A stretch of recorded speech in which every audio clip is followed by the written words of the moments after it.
Gaffer, is it possible to collect your thoughts so quickly? Yeah, I think you collect them as the game's going on. Certainly at half time, I collected my thoughts. The second half was a difficult one. I think that Morecambe changed the shape and matched us up, and that should have been beneficial to us because we should have been man for man, more dominant and trusted each other with the ball. But we sort of didn't. We lost our way second half. I think there's that apprehension there, on the last little bit, on that final pass, final shot. I just think we just sort of clammed up a little bit and just didn't recognise that we had probably a bit more time than what we did have. So I think if we'd have gone to 2 goals to the good, it would have been game over. But we didn't. We didn't put them to the sword. And first half we should have done because we had some incredible movement. The passing was excellent, and some of the moves certainly down his left hand side, and Jonah reading from the right hand side. It's as good as we've played at home for quite a few weeks. So very happy with the performance first half, and but we needed probably that second one because you felt as though without having a second one, what happened today might have happened, and it did do. First half was more or less total dominance. We came in at half time and it was all the talk of how many. Just didn't happen. Yeah, again, with League Two, there's no way Jim Bentley team's going to, sit back and die, and they didn't do that. They sort of had everything to play for, nothing to lose, and they come at us. And again, we just tightened up. We looked apprehensive. We just didn't have that flow that we had first half. Saying that, we probably had our best chances. Almarab's header, Lowy's header, and Jonah's when it's come across the pitch. It's a fantastic ball by us to go and finish it off. Jonah's just got his timing wrong. So it was just that last bit second half. I think we have better chances than the first half. And but we've it's something where we was at a few months ago, in terms of creating a lot of chances and not making that maximum impact. And that's something that we've got to try and find in the remaining 6 games. They scored the second goal with I don't know exactly what it was. Was it a bad back pass? Was it a bad kick from Nick Pope? No, it's come back to Popey, and he's tried to shift it down the line. He's tried to lift the ball down the line past the defensive block and not managed to do it. But that's human error. This is human mistakes. For all the games that Popey saved us, he's been inspirational since he's been here. So and what was pleasing was when the lads walked off, they got a round of applause, and I think every fan in the building give the lads that round of applause in appreciation for what they've tried to do. 8 wins out of 10. But none more so than Popey, because he's been an inspiration, certainly to me, since he's been here. And you do get things wrong. I get them wrong daily, and I've asked for total forgiveness from all the players in terms of everyone in the squad. We walk out of here today, we forgive each other, unreservedly, and make sure we drive it home this week how important this season is in the last 6 games. Do you have to lift Pope, or is it case just leave it to the lads? No, you don't. You've got it's just that mindset that he knows what he wants, he knows how to get it, he knows where he's going, and he doesn't need that. He's an ultra professional. He'll just get his working on the training ground like he's always done, and he'll find himself. Popey's not one of them lads that you need to have in your office and speak to him. I'll have a quiet word with him, tomorrow and as the week builds up. But he just resets himself. He's got a fantastic focus to do that, and I've no worries about Popey and where he's at. He's one of the mentally strong keepers that I've had the pleasure of working with. Do you get time now to analyse that second half? Was it straight into Newport now? Oh, we'll do our work potentially here tonight, and but certainly tomorrow, and just see how we can get it better the next time it happens, and that's something that I can't really wait to get away from here now and get working on that and see why I got it wrong, why as a group we got it wrong, and really analyse and review that.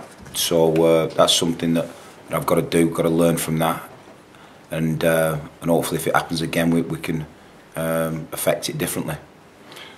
Did you get away unscathed? No knocks, no injuries? No, I don't come through well. Just sort of I think physically, you know, with the impact of the weather, we just seemed the last 10-15 minutes a little bit lagging. So that was probably a bit of a worry. It's the first time it's really affected us this season. So that's something, again, we'll go back with the team and find out where we're at. But in terms of impact knocks and muscle injuries, we've come through with flying colours today. So many positives, though, Flick. I know you said you'd analysed it, but there's so many positives, weren't there, where you played? They were, Keith. You know, they were. I think just disappointed, mate. I think I'm just disappointed with having so much dominance for staff. You know, you put them to the sword and they don't come back from it. They really don't. They really don't. They threw everything out of second half, and you know. But I told them to be wary of that and to be set up for that. And to be honest, just before the goal, was trying to get Sedgy on there to lock the game down. You know, and we just felt as though the game was being stretched a little bit. Sedgy and Kelvin could have locked the game down, and it's come from the centre of the pitch. It was wide open. It's come into the number 10. A little bit of clever movement. I mean, I'm sort of recollecting the goal and a clever little touch by Jack Redshaw around the corner. So there was some immaculate play by Morecambe for the first goal. So I've got to analyse that, whether it was a bad goal from our point of view or a good goal for Morecambe. But like I said, the Jim Bentley team doesn't lie down, and they didn't. I mean, you were so far on top, we probably did them a favour at half time, wasn't it? Bentley's team talk was written for him, you know. The 1-0 up. Possibly. I mean, we did it at home, and again, we should have been out of sight when we played them here. But you know, I don't want to keep maybe it's going on. I think I've just got to try and learn from that second half, see what I could have done better, see if we could have you know, redirected the substitutions or something. So I'll look at it. I'll analyse my own performance and analyse the teams. And it's 6 games to go. Hopefully, we don't repeat you know, that 5 minutes of madness, really. I mean, you look at the first goal, I don't know whether it was Eves or Nadiel, I think they're both probably fancying it. I mean, but it'll get lost just prior to that. The movement left and right, it must have been about 20 passes. You're pulling them apart for fun. Oh, fullbacks were dangerous today, you know, with us and Jonah. It was fantastic the way they got forward, the way they drove forward, they were positive. And, you know, with Kelvin switching it from left to right, right to left, you know, we made a massive impact on them. But 1-0, I don't know. Yeah, it's always a danger. It's always a danger, and it's really you know, come back to haunt us today. Not finishing them chances off. But like I said, we've had some really good chances to certainly win this football match and not took them. I mean, John Gwynner, you know well, probably from, you know, Gwynner, don't he was saying had Lowe's header gone in, that would have been goal of the season. The movement up to it. It was flowing 4 or 5. Nick's pass, wasn't it? Yeah. Nicky, a delightful pass. You know, really delightful pass. So, you know, we've listen. I can't explain how Ryan and Adam and Jonah missed them chances because, you know, the theory is the theory, practical. The sort of microseconds, it's seconds that you can't get back anywhere. The player at that one point in time either gets it right or doesn't get it right. So, you know, but certainly we'll be forgiving each other for, like I said, to drive in a positive fashion next week. How close are you, or maybe they are there now, and it's your decision, but for Lowe and Nards, can they either of them play 90 minutes yet, or are you having to just mix and match? Yeah, I think they're not far off now. Yeah, I do. I think certainly Lowe's come through his injury problem, and Nards is fully recovered, so it gives us, I think 2 games in 2 days is too much for either striker, as we've seen with Nards with his last injury. But I think Saturday to Saturday we should be okay. And I suppose appropriately at Easter, Flick, because Adam Alab's had a Lazarus slight recovery there. Was obviously not as bad as we thought Friday? It wasn't, no. I think initially it was. He was really concerned. He had a crunch in his knee, and the medical team have done brilliant for him. And again, we got back to Carrington around about 10 o'clock, and he stayed behind for another hour in the ice baths to get his recovery work in. So no, he's done everything he can. The medical team have done everything they can to settle it down, and there could have been potential drawbacks to him playing today, but he wanted to get out there and wanted to play, and I was delighted because for me, second half Friday was immaculate. It was outstanding, and it would have been a massive miss, but he come through it, and you know, he's come through it well today, and you know, and had a good game. Notes close. Jim Nolte. He will be. We've got a big week for Notes in terms of bringing him up to bringing him up to the right physicality this week. So, you know, it's a good week for Noakes, and hopefully if he comes through it, then he'll be in contention for Saturday. I don't know if it was a consideration anyway, but if you wanted to do, could you have brought Pablo back? We could have done, yeah. It's in there to do that. So that's something that we could have maybe tapped into. But you know, it was touch and go with Ad. But Keil O'Brien was ready and waiting in the wings. So we've come through it. Nathan's, you know, not got booked again, which again, you know, from a professional point of view, he's been immaculate. One more. Yeah. One more. yeah. It's one of them that, you know, we've spoke to him and it just shows his. The way he is improving as a person as well, you know, the way he's trying to be more disciplined in his play, and we just need that one more game. And Jonesy back to his best, wasn't he, really? Jones, first half was incredible. That's what he does, he carries you up the pitch. We wanted to get it to the full-backs. First 5 minutes were a bit slow, but then you saw Jonah carry the ball up the pitch and go and drive. So, you know, I think from next week we'll have Rosie back, Noakes back, Joe Riley will be back the game after Newport. So the last 5 games we'll probably have a fully fit squad to really drive home the last 6 games. I won't ask you what it was, but have you got a target in mind of points you think may be necessary to get that, let's just say 3rd spot, never mind the other 2 for the No, minute. genuinely not. Yeah. Genuinely. I think it was Gary Neville last week who alerted to it, that, you know, there's nothing that you can do. It's that one game at a time, that one focus at a time, and don't let anything, you know, take your focus away from that in search of trying to get promoted. So we've purposely not done. I think last season when we was struggling in the league, we had objectives to it, and we used that quite successfully. But this season, you just don't know what's going to happen. I think there'll be quite a few more twists and turns as the season progresses. Yeah, I mean, everyone probably thought that was one but there's a team that's not lost away for 5 games, you know, 6 now.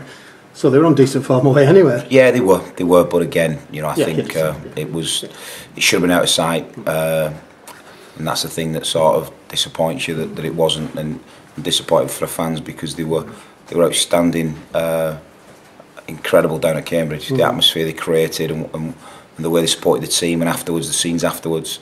But today they've shown real support, and you know, I can only thank them for that. I was going to say, actually, I mean, nobody ever said this was going to be easy anyway, did they? I mean, you've had to work incredibly hard to get to this point, and you'll have to keep on working hard to try and get to that what you want to. Well, that's what I said to the players after the game, Craig. You know, I just said to them, you know, I can't fault your effort and what it means to you, and the connection you've got between the fans and this place now. They're giving everything they've got, and I can't fault them for that. I think the mistakes we've made today are not just being clinical enough in front of goal. So, and they're just honest. That's an honest mistake. It's football, isn't it? I mean, it is football. You know, it's an honest mistake, and he's been faultless since he's been here.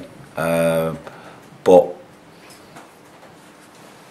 that's one thing I want as a manager. That endeavour, that courage, that bravery, and just keep wanting to get on the ball. And they've done that. The boys have tried to do that. So if I've got that, you know, I'm an happy man.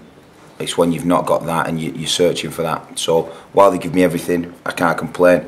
Human mistakes are made every day. Mm-hmm. And I think history tells us that there's still a long time to go in this particular chase to get to the 3rd spot at least, isn't there? I mean, there's all sorts of twists and turns. You alluded to it yourself. Well, you said it is football, and that's why we love it. And you know, you only take inspiration from what Man City did. You know, the last kick of the ball against. Yeah. So it happens. It is football. That's why we love it. And we've just missed an opportunity today, but there's another 6 opportunities that we can go and be involved in and be part of.